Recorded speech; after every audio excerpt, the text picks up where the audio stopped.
Painful. How painful. My head hurts so badly. A gaudy and dazzling dream world filled with murmurs instantly shattered. The sound asleep Joe Mingrui felt an abnormal throbbing pain in his head as though someone had ruthlessly lashed at him with a pole again and again. No, it was more like a sharp object pierced right through his temples followed by a twist. Ouch. In his stupor, Joe Mingrui attempted to turn around, look up, and sit up. However, he was completely unable to move his limbs as though he had lost control over his body. From the looks of it, I'm still not awake. I'm still in a dream. Who knows, perhaps the next scene will be of me thinking I'm already awake, but in fact, I'm actually still sleeping. Joe Mingrui, who was not unfamiliar with similar encounters, tried his best to focus in order to escape the shackles placed upon him by the darkness and confusion. However, while still in his reverie, whatever will he could summon was ethereal like a fleeting fog. He found his thoughts difficult to control and introspect. No matter how much he tried, he still lost his focus as random thoughts surfaced in his mind. Why would I suddenly have such an excruciating headache in the middle of the night? And it's really painful. Could it be something like a cerebral hemorrhage? F*K, don't tell me I'm going to die young. I need to wake up. Now. Why doesn't it seem to hurt as much as before? But why does it still feel like a blunt knife is slicing through my brains? From the looks of it, sleep is impossible. How am I to show up for work tomorrow? Why am I still thinking about work? This is some authentic headache. Of course I have to take time off. I don't have to worry about my manager's grumblings. Hey, putting it that way, it doesn't seem too bad. I can end up getting some spare time for myself. Throbbing pain inundated Joe Mingrui, allowing him to slowly accumulate immaterial strength until he was finally able to move his back and open his eyes. He finally broke free from his reverie. His vision first blurred before it was screened by a faint crimson red.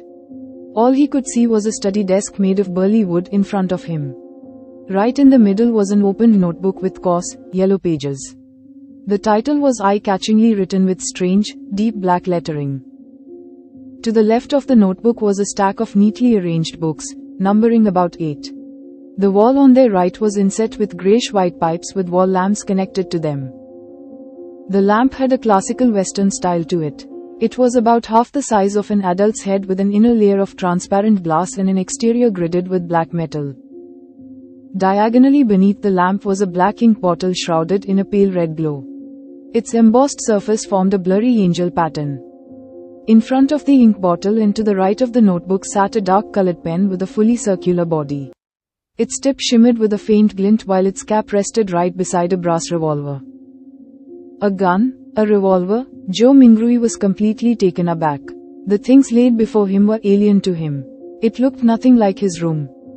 While feeling shocked and confused, he discovered that the desk, notebook, ink bottle, and revolver were covered in a layer of crimson veil, a result of the light shining from the window. Subconsciously, he looked up and shifted his gaze up bit by bit. In midair, a crimson moon hung high above the backdrop of a black velvet curtain, glowing in silence. Joe Mingrui felt inexplicably horrified as he stood up abruptly. However, before his feet fully straightened, his brain protested with throbbing pain. It made him temporarily lose his strength as he fell uncontrollably. His buttocks slammed heavily onto the burly wood chair. Pa! The pain did little. Joe Mingrui stood up again by propping himself up. He turned around in a fluster as he began to size up the environment he was in. The room was not very large, with a brown door on each side of the room. Close to an opposite wall was a low wooden bed. Between the bed and the left door was a cabinet. Its 2 doors were swung open and beneath it were 5 drawers. To the side of the cabinet, there was the same grayish-white pipe on the wall at the height of a person. However, it was connected to a strange mechanical device with exposed gears and bearings in several spots. Items resembling coal stoves sat in the right corner of the room near the table, along with soup pots, iron pots, and other kitchen utensils. Across the right door was a dressing mirror with 2 cracks. Its bottom was made of wood and the patterns were simple and plain. With a sweep of his gaze, Joe Mingrui noticed himself in the mirror, the present him.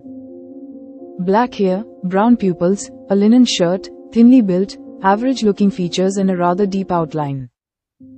This. Joe Mingrui immediately drew a gasp as many helpless and confused guesses surfaced in his mind. The revolver in ancient European style and the crimson moon that looked different from Earth's moon could only mean one thing. See, could I have transmigrated? Joe Mingrui widened his mouth slightly. He had grown up reading web novels and had often fantasized over such scenes. However, he momentarily found it hard to accept the situation when he found himself in one. This was probably what it meant to love a fantasy. In a minute, Joe Mingrui had already cursed himself while trying to make the best out of his adverse situation. If not for the still throbbing headache that made his thoughts high-strung but clear, he would have definitely suspected that he was dreaming. Calm down, calm down, calm down. After taking a few deep breaths, Joe Mingrui worked hard to stop panicking. At that moment, as his mind and body calmed down, memories began flooding him as they slowly appeared in his mind. Klein Moretti, a citizen of the northern continent's Lone Kingdom, Avwa County, city of Taman. He is also a recent graduate from the Department of History at Koi University. His father was a sergeant of the Royal Army who had sacrificed himself during a colonial conflict with the southern continent. The bereavement allowance gave Klein the opportunity to study at a private language school and laid the foundation for his admission into university. His mother was a devotee of the Evanite goddess. She passed away the year Klein passed the entrance examinations to Koi University.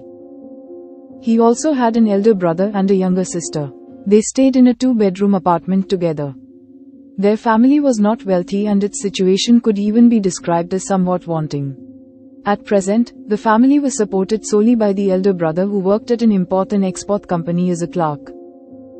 As a history graduate, Klein grasped knowledge of the ancient Physac language, deemed the origin of all languages in the northern continent, as well as the Hermes language which often appeared in ancient mausoleums, as well as text regarding sacrificial and praying rituals.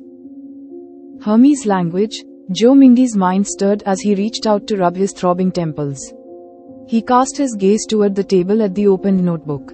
He noticed that the text on the yellowed paper turned from strange to alien, before turning from alien to something familiar. It then turned into something readable. It was text written in Hermes language. The dark ink wrote the following. Everyone will die, including me. Joe Mingrui felt inexplicably horrified. He instinctively leaned back in an attempt to widen the distance between him and the notebook, as well as the text on it. Being very weak, he nearly fell down but managed to extend his hands in a fluster to hold onto the edge of the table. He felt that the surrounding air was turbulent as though there were faint murmurings resounding in it. The feeling was akin to hearing horror stories being recounted by elders when he was young. He shook his head, believing that everything was an illusion. Joe Mingrui found his balance and shifted his gaze from the notebook as he heaved for breath. This time, his gaze landed on the shimmering brass revolver. He suddenly had a question arise in him. With Klein's family situation, how can they have the money or means to buy a revolver? NW novel chapters are published on novelfire.net. Joe Mingrui could not help but frown. While in deep thought, he suddenly discovered a red handprint to the side of the table.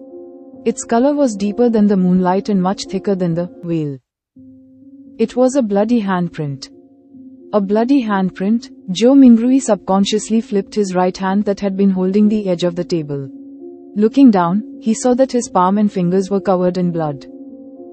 At the same time, the throbbing pain in his head continued. Although it had weakened a little, it continued incessantly. Did I smash my head open?